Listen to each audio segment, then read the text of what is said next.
Только что обидела меня. Жестоко.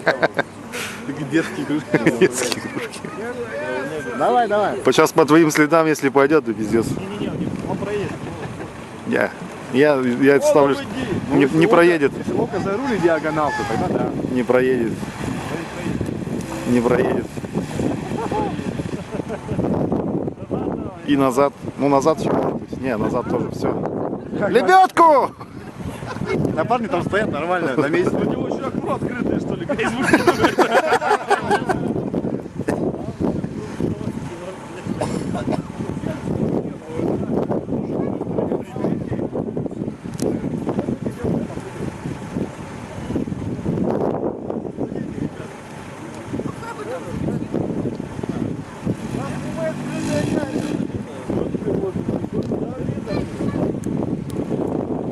Все.